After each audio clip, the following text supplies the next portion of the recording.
Cool. So now we'll move on to transfer news, and oh my days, let me tell you, I prepared this section like last night or 2 days ago, and then today I'm seeing so much stuff. Yesterday I saw so much stuff, and the main things we're seeing is Spurs.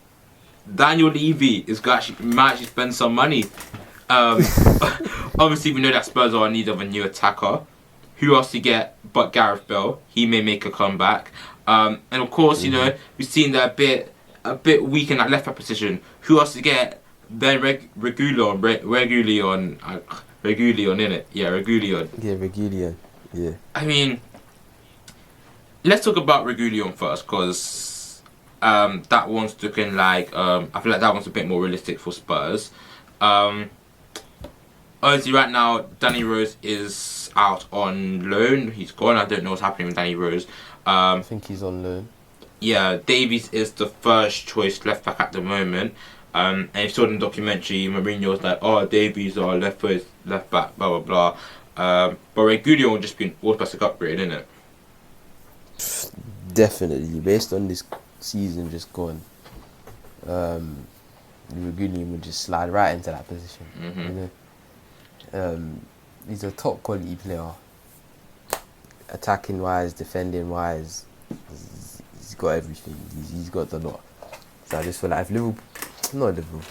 if Tottenham can make that signing, I feel like that's especially based on that game as well against Everton. Yeah, that was probably their weakest position. Yeah.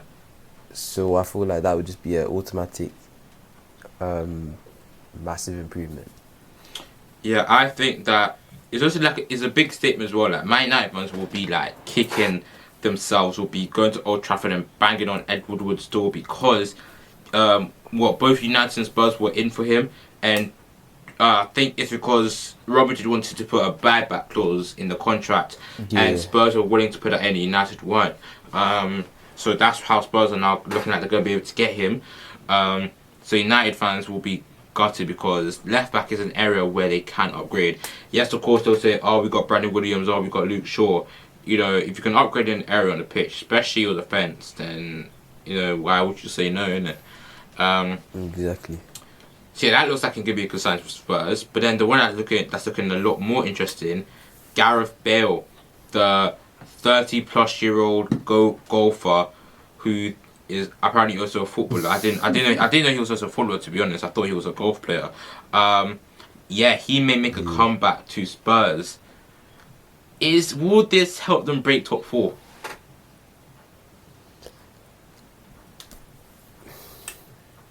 I feel like it would, No. Alright. It would give them half a chance. Like, alright, based on that last game and their attack, you have to put Bale on that right side. Bags of quality would have just been there automatically, and we know what Bale's capable of. Like, we know we haven't been able to see it from him in a couple seasons, but we know he still has that in his locker. And I just think that's just a huge amount of quality that will be added to that attack. That link-up play with Kane, Son, Ali. I feel like I can help that attack a lot. I do agree with you. I do think he will add quality. However, I'm just questioning how long that quality will last for. Because in fact, let me quickly touch up his age now. He is... He's 31, I think. He's 31, okay? And he is just injury prone, you know what I mean? He hasn't played a lot of games recently. He is very, very injury prone. He's old. He's going to take... Well, not old, but in footballer's term, that's quite old. And I just feel like... Although he will do good at Spurs, I feel like maybe he'll play 4 games, 5 games, maybe 6, and then he will do his hamstring or something will just go wrong. I don't know. I think that's the issue there. That's always a possibility of that happening because based at Real Madrid and his career at Real Madrid, he's had a lot of injuries, and it's not been like these small injuries. It's been kind of long term, like 6 months. And if Tottenham were to sign him, let's say in a week, play for a month, get injured for 6 months. That's a lot of money they've lost. Almost the end of the season, and that would have just been a complete waste. So, but I feel like they should go on for that transfer, because why not? A player of his quality.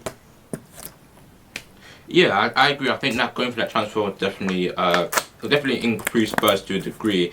I'm just a bit worried about the injuries. But then, if Spurs get that transfer, you have to admit their attacking lineup does look like their attacking options do look really good. Kane, Son, Bale, what's his name? Lucas, Lo Celso, being able to play those balls. Ali, Lamela isn't really that good. He's quite average, but he's still an option. They have all these. Bergwijn. How can we forget Bergwijn? You know what I mean? Like all these attacking options. I've said you know what I mean so many times in this podcast. I just realised. But all these attacking options, if they can then strengthen that midfield a little bit. If Højbjerg can find his feet in that midfield, then Spurs could actually do something. But I just don't think that the full quality is there. I think if Spurs play well this season, as in if they just don't have another Everton this season, they could actually be somewhere. Yeah, exactly. They could be challenging European positions, Yeah. So, but it's just a time of that. We have to wait and see, because there's a lot more quality sides in the Premier League now. So yeah. Yeah, at least they're strengthening with their rivals, unlike a team like Man United. But they could still potentially strengthen like their rivals, because this past week we heard that Sancho to United, the reason why it will be installed was because of personal terms and agent fees. However, it seems like that may be able to be resolved now. And it seems like United will be willing to pay the 120, whether Dortmund are asking. So, we've said this a lot, Sancho to United. Do you think it will actually happen? Because bear in mind, I was thinking about it from this way. Okay, so I remember I was outside doing my little bench pressing session, and I was listening to the Transfer Talk podcast by Sky Sports, and one of the reporters said something like, just really I remember just now. He said that this summer United like the only team that can actually afford Sancho. Okay. Next summer, we know hopefully when we won't be in the middle of a pandemic, when clubs will have a bit more financial stability, and the likes of Real Madrid, the likes of Man City, the likes of maybe even Chelsea, even Liverpool maybe, when they're PSG, let's say they do one in the European competition this year, when these teams have more money to spend, if United don't get Sancho now, next summer, they probably won't be front runners for him, because if Liverpool do well in the league again, if they do well in Europe, then Liverpool will be ahead of United. Because I don't think United aren't going to win the league. They even just winning the domestic cup may not be enough, and I don't think they're going to get really far at semi-finals in the Champions League, and that is Sancho's quality. So if United don't get him now, will they ever get him? That's what I'm wondering. When you put it like that, I can definitely agree with you. If teams especially like Barcelona, how they're trying to rebuild and stuff. If Messi was to go, Sancho is a perfect replacement for Messi. And let's say Barcelona do have a decent year this year. Then they bring in Xavi. Suddenly there's that project. Sancho's 21, 22? Yeah, 21. Yeah, he then comes in for that project. No, he's not 21. What am I on about? He's not. Wait, he may be 20 actually. Sancho is 20. Yeah, he's 20. He was born in 2000. Oh gosh. Yeah. So he could genuinely move to a bigger club, say United next summer. So exactly. I think United, if they want to get this deal done, I don't think is a must for them this year. But if they want to stop their rivals from strengthening next year and in other years, then this is a chance for which they have to really get done. Exactly. I can't agree with you more. Alright, so now the next thing is new contracts. Now, Arsenal fans have been waiting to hear this news for like, the past 3 years probably. Aubameyang has finally signed that new contract. I tried to look for how much he's getting paid every week. I don't know, but Ozil was reportedly on 350k a week. So I'm guessing now Aubameyang's going to be on 375 or 400k a week, because there's no way that Aubameyang would be on less money than Ozil, you know what I mean? So I said it again. But Aubameyang, 3-year contract. How big is this for Arsenal? I think it's very important because, like, you know how we said last season, Aubameyang was the player that was basically carrying Arsenal. If they were to lose a player of his quality, what he's done for the club in the past season before, losing him would have been so bad, very damaging for the team. But now, pen has been pen has been put to paper. Pen has been put to paper. So it's looking all promising for Arsenal. Like, there's nothing really to worry about. Yeah, definitely. In the attack, at the moment. Even the defense is looking decent. You just lost the goalkeeper. But, you know. Yeah, obviously Martinez goes Aston Villa for only 16 mil. I can't believe that. Arsenal only charged 16 mil. Speaking to one of our friends who's an Arsenal fan, I'm sure you know who I'm talking about. And he was saying, "What do you know what I'm talking about?" I don't know if I should say his name. Begins with a D. Oh yeah. Yeah. He was saying that Martinez he's only played well for like half a season. That's why Arsenal could only say 16 mil. But you know that, like, although yes, Martinez only showed like 4 or 5 months of quality, that quality was still very good quality. So if Arsenal were like, okay, cool, 25 mil, take it or leave it, pay it or go, you know what I mean? I said it. Why do I keep saying this podcast?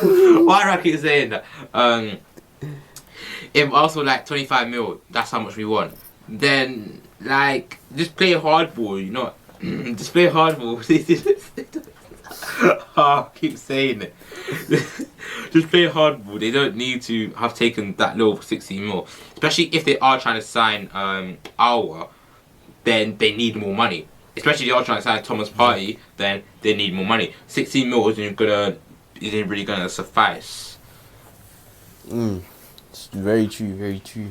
But Villa have got a very good keeper on their hands, who will definitely help in their bid to stay in the Premier League.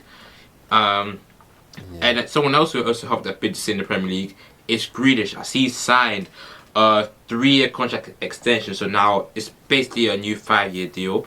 I think he made a terrible decision by doing this. Like, you see in the 5-year deal, yeah? What sort of agreement? Like, can he, say if the team's interested in him, can he leave in like a season or two? I don't know. But I'm gonna check this up now while we're talking about it. But I think that if you look at it, let's use Zaha as an example, okay? Obviously, Zaha, he's too good for Crystal Palace. It's clear for everyone to see that he is too good for Palace. However, a few years ago, he signed that long-term contract, which has now kept him at the club, which has now meant that teams like Crystal Palace can say he's not good unless you pay like 80 mil. And I feel like that same thing may happen to Grealish now. And it probably will. But the thing is, say if Villa were to get relegated, what is Grealish gonna do? He's obviously not gonna want to stay at the club. I feel like if he gets relegated, then they'll be happy to let him go, because that'll just be rude if if he's been there at the club, he stayed there because he stayed up, and then he then just goes. I mean, then But if you yeah, just I feel stay, like make him stay. I feel like the fact that Villa never got relegated now, that's the reason, definitely the reason why he never left the club. And like, I feel like things are actually looking more promising for Villa because, you know, they've signed Ollie Watkins. They're about to sign Bertrand Traore. They signed Martinez. I'm pretty sure they signed Matty Cash, a new right Is back. that confirmed? Yeah. He's And part of the team. He was good for Forest last year. Yeah, exactly. So like, in every single position on the pitch, Villa have improved, and I just feel like, you know, Grealish may actually end up being at the club for a very long time because they don't have a bad team no more. Yeah, I'm just looking at the details of the contract here. So it's a significant pay rise, and it contains a bigger it contains a bigger buyout clause. So essentially, if a club wants to just be like, here's the money, now we can talk to him. That's now like a bigger amount. And I just feel like it's a bit dangerous for his own career, innit? Because you know, when you look at something that happened to Zaha, then it's a bit iffy. But he does love the club. It is literally his boyhood club. But I do think this could be a bit risky for him. At the same time, though, I also feel like Aston Villa will be kind of willing to let him go because he's been such a good servant to the club. He's 25 and he's still there. Most 25-year-olds would have left like a club like Villa to then join a Man United or Spurs, you know, because like those are the clubs that he's been linked to. Okay, so just two more transfers left to discuss. City, the battle between Jimenez and Koulibaly. Who do you think they should sign to solidify their defense? Koulibaly. Koulibaly is about 29. Jimenez is about 25. Still Koulibaly. How come? Because like, although he's 29, he's still got another 3-4 seasons in him. 3-4 seasons. Oh. And like, obviously he's a better quality centre back as well. I agree that he's better quality. Yeah, go on. Another reason why I say Koulibaly is because we all know, like we've discussed this in podcast before, how Jimenez was linked to Chelsea. And I don't like players that we've been linked to in the transfer window go to literally our rival clubs. So yeah, that's another reason why. But ultimately, on a serious note, I feel like Koulibaly is way better, and I feel like it would be more worth the money. And like I've said before, because of Atletico Madrid's system, because they do play so rigid, it does make the defenders' numbers look better. So I just do question if Jimenez does leave the club, will he still be able to put the same defensive numbers that he does, he puts up? Yeah. Whoa, it was dark. I didn't realize how dark it was in your room. I know. I was looking at the camera and I was like, oh my days, it's actually so dark. Okay, so we both agree Koulibaly will be better for Manchester City. Okay, now the final transfer we'll discuss is very briefly this one. Mbappe has apparently said that he wants to leave PSG and that he wants to move to either the Premier League or La Liga. Now, just very quickly, if he was moved to the Premier League, what club do you think he'll go for? I would have said Liverpool. Liverpool can't even afford to buy Thiago. So that's automatically a no. Then obviously if he goes Spain, he'll go Real Madrid, innit? Yeah, Spain definitely Real Madrid. I'm trying to think like Man United would probably pay for him. No, I don't think he will go to. I don't think he'll go to Man United though. I don't think he would want to go to United. Though. Yeah. City, they've never actually had interest in him. I don't think. I think if City can't, if City like don't get Messi, then like why not going for Mbappe? Yeah, exactly, and especially how like Aguero is getting old now. Yeah. Okay, cool. So that is the end of the transfer section. I just like that these are gonna be like clips in it. So let me just say this: make sure you subscribe to the channel, new channel. Make sure you subscribe. Make sure you subscribe to my channel, ClemJr. Check links in the description. Click all of them and just check it all out.